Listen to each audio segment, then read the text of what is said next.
Hey guys, how we going? My name is Anthony Pugic, and today I will be taking you over 5 Japanese speaking exam tips specifically for the HSC continuous course. However, if you're a beginner, like in the beginner's course, this does have some relevance to you as well, as it will just give you some quick tips around the actual speaking exam, but the vocabulary and grammar is specifically kind of targeted for the continuous course. So the first tip I wanted to bring in was having versatile answers. So you want to have answers that are not only full of a range of grammatical structures and vocabulary, but also answers that can be applicable to multiple questions that can be asked. And you also want to have answers that can eliminate other possible questions, but I'll get back to this in a second. So we're going to pull up the example for a question or questions that can be asked in the topic of family. So, お父さんお母さんのお仕事は何ですか？どんな仕事してますか？どこで働いていますか？どこに勤めていますか? So, all these questions technically ask the same thing, and having an answer that can be applicable to all of them will save you so much time in having to memorize whole new sentences. So, this is just a quick example response put up. So, 父は消防署で働いています。家から父の働いているところまでは遠いので、朝早く家を出なければなりません。Which basically means my dad works at a fire station. From our house to the place where he works is quite far, so in the morning he has to leave the house quite early. So this is good because it uses 4 grammatical structures within 2 sentences and can be applied to all of these questions. So you're kind of set, so no matter which variation they ask, you're set, you have one answer, you don't need to change it a whole lot. So going back to eliminating, we're going to take the example we just used with the dad as a fireman and just kind of step it up a little bit. So we can modify this. We can modify it to eliminate potential future questions. So the examiner knows that your dad, he works at a fire station, that he has to leave early in the morning, and that the place where he works is quite far from home. So this actually opens the door for quite a few questions like, oh, well, what time does he have to leave? What time does he get back? How does he get to work? So we can anticipate for these questions by modifying this answer a little bit. So we change it to 父は消防署で働いています。家から父と働いているところまでは遠くて、朝5時に家を出て、車で1時半ぐらいかかるんです。So here, now the reader knows what your father does for work, that it's far from home, how your father gets to work, and how long it takes him, resulting in fewer questions that they can ask. So this brings me to number 2, which is having a power answer for each topic. So with enough practice and revision, you'll hopefully be able to easily demonstrate to the examiner that you can respond sufficiently to most of the easier questions.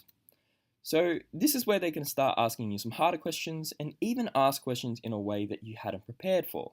So it's a good idea to have a power answer to these harder questions, which is basically an answer that is really sophisticated in its grammar, authenticity, and relevance.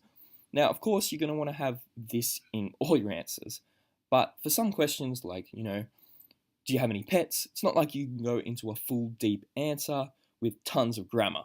So I'm going to bring up an example from the topic of healthy lifestyle. Now, this is a question I got asked in my exam and was on the topic sheet.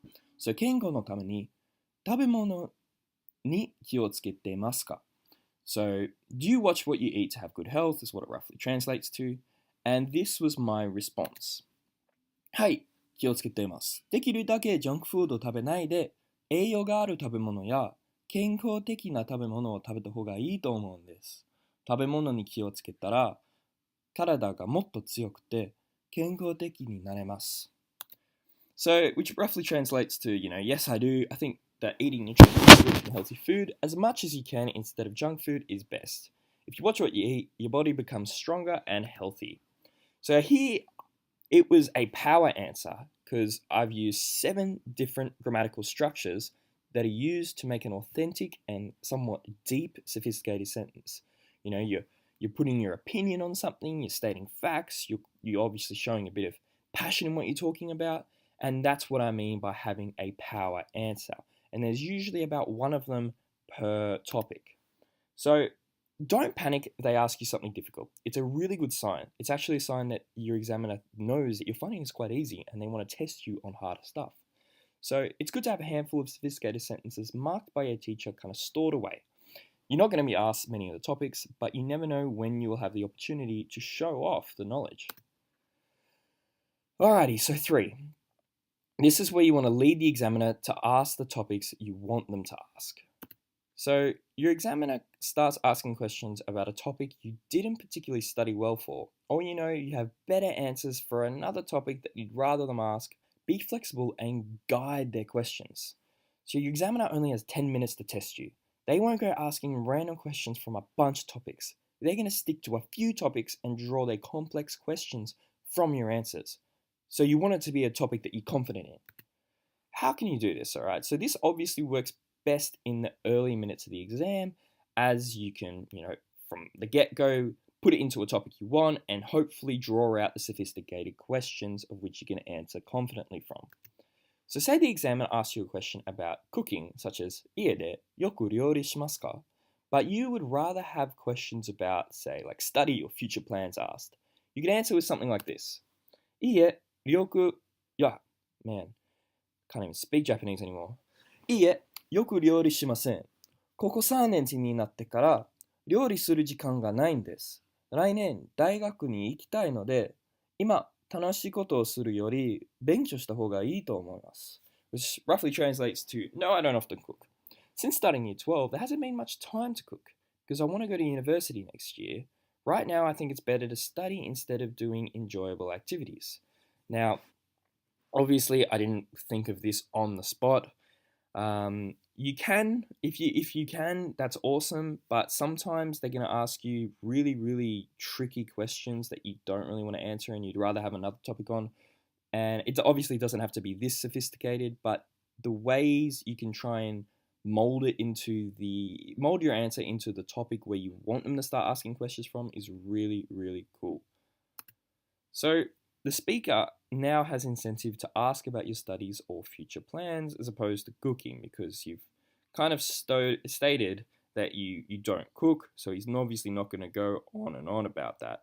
But adding this other stuff about high school and wanting to go to uni and the future plans and stuff is much, much better than simply stating 家料理しません.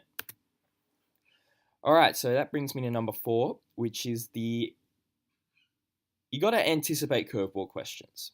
So having planned questions is awesome, but your examiner wants to know how you're going to go on an unexpected question, a question that you just hadn't planned for. So they usually come in the form of what you or someone else's thoughts are on something. In my exam, the examiner asked me questions on food, which slowly moved to cooking, and I just kind of went along with it. I was pretty confident in just kind of winging it, and he asked me, like, what does your family think of you cooking at home? Obviously in Japanese. And man, like, it wasn't a super, super hard question, but I had not prepared for that question at all. I wasn't even expecting he'd ask for that. Obviously, like, in the trial exams, my teacher had asked me, like, what my family think of me doing sports and similar stuff. But cooking, man, like I don't even cook at home. I was lying to the guy. He was asking me, like, do you cook at home? I'm just like, yeah, why not? Like, I'll just go along with it. I had a couple answers. But, yeah, it was one of those things that really took me by surprise. And it wasn't super difficult, but again, I had to think on the spot. I had to come up with an answer, and you had to be pretty creative. So it's good to anticipate curveball questions. And a way to do this is just a little side tip, is to invent your own curveball questions, which is basically go through some of your responses and think, like, what could be a possible follow-up question for this? What can they draw out of this that can be a really, like, sophisticated question? And can I put a power answer to it? You want to be prepared for as much as you can. It's mostly like the big topics like Japanese study, school life, travel, future plans that harbor the really good curveball asking opportunities for the examiner, but it's just good to be prepared for everything. Alright, so the last tip, which I think is one of the most important tips is remembering that the exam is a conversation, not an interview. Don't go overboard with your answers. You want to show off as much understanding of grammar and vocabulary as you can, but quality over quantity is crucial in this point. Your examiner starts trying to butt in halfway through one of your answer's just too long. And that's why practice with your teacher is going to be crucial for this, because they can give you feedback on if your answer is too long.